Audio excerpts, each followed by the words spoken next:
Hai,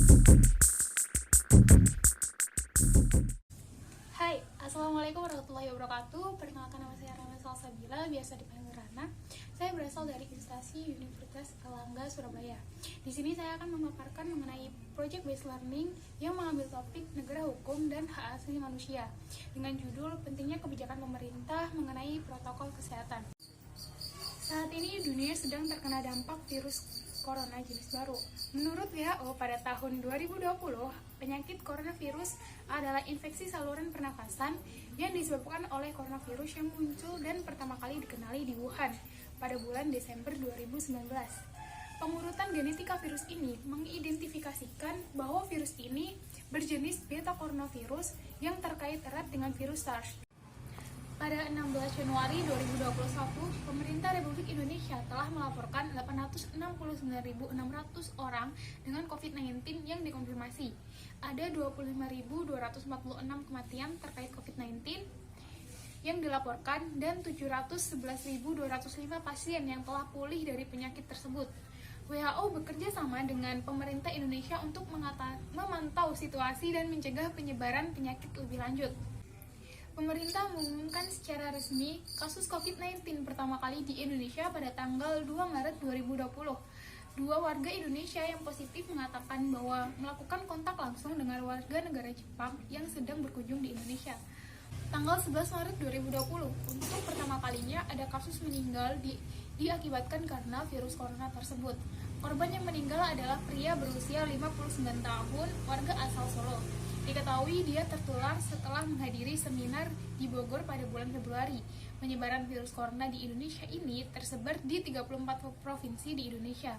Karena dari hari ke hari penyebaran coronavirus semakin meningkat, maka pemerintah menciptakan kebijakan-kebijakan baru, yaitu salah satunya kebijakan mematuhi protokol kesehatan. Melihat kasus yang terus meningkat, maka perlu adanya tindakan protokol kesehatan agar dapat meminimalisir penyebaran COVID-19. Dilihat dari keadaan sekarang, masih terdapat masyarakat yang tidak mematuhi protokol kesehatan, bahkan menganggap bahwa hal tersebut tidak penting, serta masih banyak dijumpai masyarakat yang berkerumun bahkan mengadakan acara yang menimbulkan kerumunan. Protokol kesehatan harus dipatuhi karena dengan mematuhi protokol kesehatan dapat memutuskan penyebaran COVID-19 dan agar COVID-19 segera berakhir. Selanjutnya, kita dapat beraktivitas dengan normal kembali tanpa khawatir adanya virus corona yang dapat membahayakan diri kita maupun orang lain. Harapannya, dengan dilakukan sosialisasi new normal ini, masyarakat dapat menerapkan di kehidupan sehari-hari atau beraktivitas agar tetap produktif di tengah pandemi COVID-19. Jadi, kegiatan berjalan normal seperti sebelumnya dengan tambahan protokol kesehatan yang sudah diberlakukan.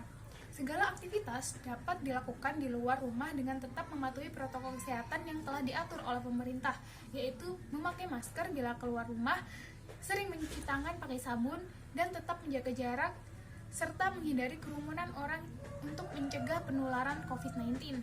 Jika ada seseorang yang berinteraksi dengan pembawa virus atau karier, maka orang tersebut akan terinfeksi juga. Berdasarkan keputusan Menteri Kesehatan nomor HK01-7/Menkes/328/2020 tentang panduan pencegahan dan pengendalian COVID-19 di tempat kerja, perkantoran, dan industri dalam mendukung keberlangsungan usaha pada situasi pandemi. Adapun protokol kesehatan yang dimaksud diantaranya menjaga kebersihan tangan, menggunakan masker ketika keluar rumah, menjaga jarak, serta menjaga kesehatan dengan asupan makanan dan berolahraga. Protokol kesehatan juga mengatur tata cara berkumpul di luar rumah, makan di restoran, hingga berbuka. Nah, salah satu peran penting mahasiswa dalam membantu penanganan COVID-19 ini salah satunya sebagai panutan dan inspirator. Mahasiswa dapat melakukan sosialisasi yang bertujuan agar masyarakat paham dan sadar akan pentingnya menjaga protokol kesehatan dan dapat meminimalisir penyebaran COVID-19 yang ada di Indonesia.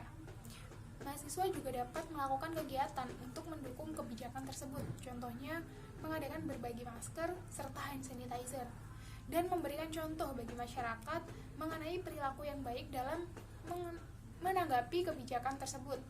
Sekian pemaparan yang dapat saya sampaikan. Apabila ada salah kata, saya ucapkan mohon maaf yang sebesar-besarnya. Wassalamualaikum warahmatullahi wabarakatuh.